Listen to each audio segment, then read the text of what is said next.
Time has come to finally get this spotting table done, I reckon.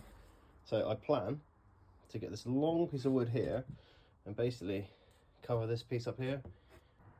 So this massive piece of wood was only £1.50 from B&Q, and all I really needed was these two pieces of wood from it. So I've moved the original post out and I put a couple of these in. Got a couple of holes in the back of this, and that fits nicely on top there now. Nice and snug. Just need to screw it onto it now. I've pulled this front panel off so I can get a dirty great screw through the front of there just to support this a bit better as well. So I've got this arm back on there, so now I'm going to repeat the same thing here basically. Awesome, so these are all fitted back on. Needs a tiny bit of sanding in places here and on the ends. I've not done the finest cutting work ever, but we got it secured up there, both ends. So now I need to sand it back a little bit and give it a paint. Just offering it up on the back there. So this is what it would be like if we wanted to spot out the back. Say for example in the A37 Rush Hill. Pretty good. Adjustable legs so we can move it higher or lower depending on how level the ground is. And then on a motorway bridge, for example, I'll be viewing trucks coming from the side. So on the side of the bridge, so this will be me facing that way, sat down in the back, viewing it coming in. Looking good. So I've just gone over this and got the grinder and rounded off a few edges there so they're not so sharp.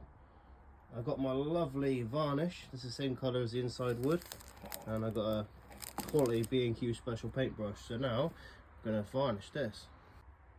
Looking good so far. I just need to lift it up and paint the other side of it really. The bit that the end set on. I can't quite get to that at the moment. And with that, I reckon that I'll do for now. Gonna leave that to dry and then give it a light sanding. Add a little go with the Draper Expert orbital sander on this lovely spotting table, and that's looking pretty rustic now. So on the front there is what it looked like originally before it's sanded.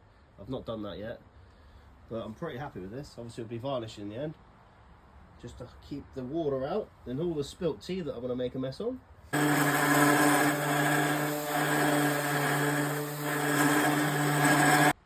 The front of this now is looking absolutely epic. It's looking awesome.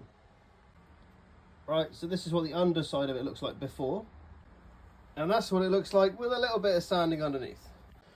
Right, so this is what I used for the body kit, and I'm kind of thinking stop it scratching the bodywork, and I'll put some of that on here and at least on there as well, so when it sits on top it's not going to cause any damage.